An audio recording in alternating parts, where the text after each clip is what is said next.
Hi guys, so we are going to be starting this school year with kind of a more simplified project that looks really cool whenever it's done. To get started with this, what we're going to need is a pencil. If your pencil doesn't already have an eraser on it, I would definitely use an eraser. And then if you have a Sharpie or just some type of either a black crayon or a black marker, that would work as well.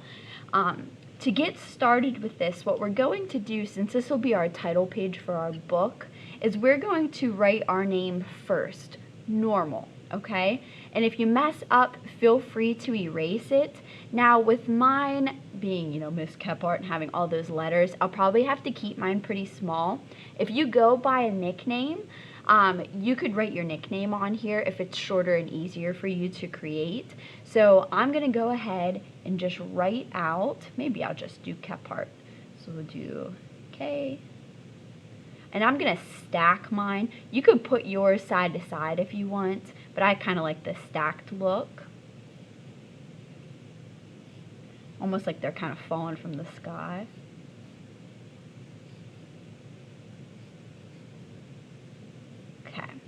So the first part is just writing it normally, okay?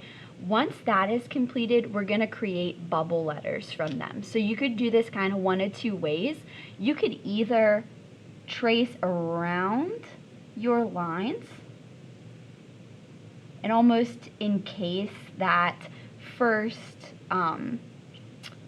letter that we drew. So if you like that, you can do that. Also, if you have something that's a little more sharp around the edges, you could just kind of block it in this way as well. Sometimes that's a little bit easier, or you could do a mix of both. If you want it to look more bubbly, I would probably keep it consistent and just go around your shape. If you want it to look more blocked, then you'd probably want to continue this way where it looks a little sharper. For me personally, I want it to be a little more bubbly, so I'm just going to go back around this and just encase what I wrote first. Okay, and I'm going to repeat that for all of these letters down here.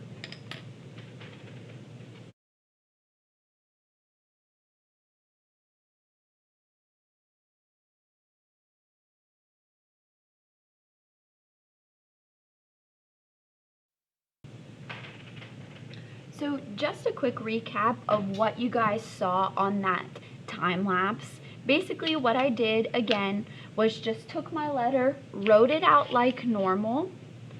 I traced around the outside of the shape to get more of a bubble letter type look to it. I then took my Sharpie and I went around that very slowly so it looks nice and neat. Now, if it's a letter that's like this, where it has a space that's open, what you can do is just kind of trace over that as well. I just kind of soften the corners. If you have any lines that are a little wonky, like mine is down here, just go ahead slowly and smooth that out.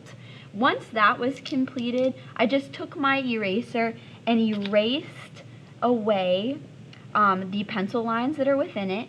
One little eraser trick, because you saw how mine kind of wiggled up there, is just hold your paper nice and tight and just erase back and forth in one area so it doesn't crinkle up and ruin your whole paper.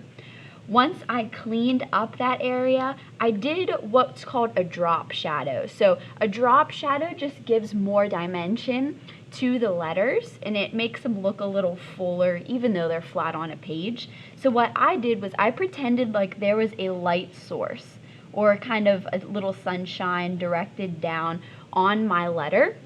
Now if my light is here, your highlighted areas would be on this side. Your darker areas or your shadow areas would be on the opposite side. Whatever you choose for your light source, keep it consistent. So whenever you look at mine, the light area is always on this side, the dark area is always on this side. And what you need to do for the drop shadow is just go onto your dark area, or for me, it's my right side, and I'm just tracing a little bit away from it and connecting it down. Now you're going to have to do this for each of your sides and even down in here on your inside part as well. And then just color that in with a marker. Or again, if you have crayons, Sharpies, or just a dark colored marker, it could be a washable marker, that works too, okay? So that's where we're at now. The next step is to break up your background into interesting shapes, and then we're going to be filling in the shapes using Zentangles. I will be giving you a Zentangle handout whenever we're in class, but if you have your Chromebooks with you, you can look up examples of Zentangles too. There's a whole bunch of step-by-step tutorials that are pretty easy to do, but they look very intricate whenever they're done.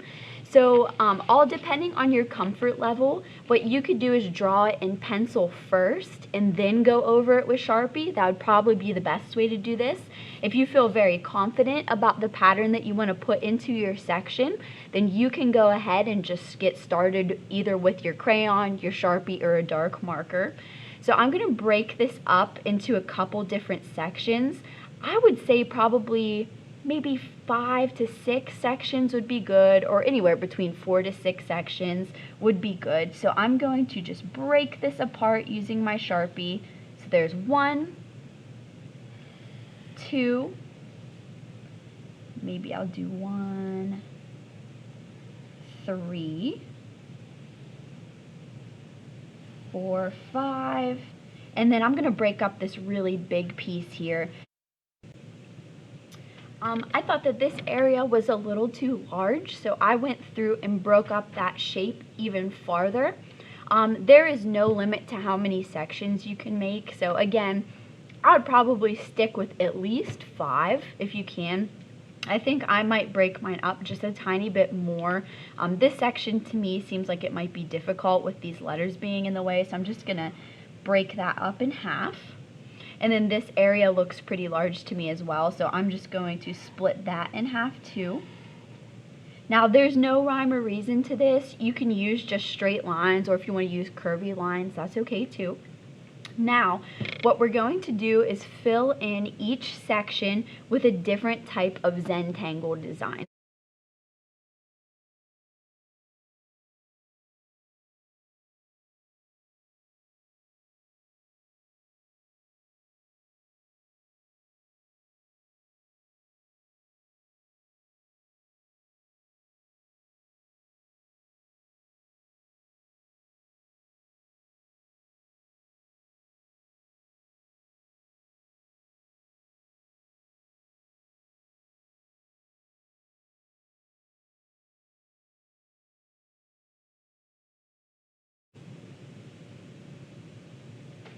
Alright, now that we have completed filling in our whole entire background using Zentangles, and you can kind of see how the patterns are coming together.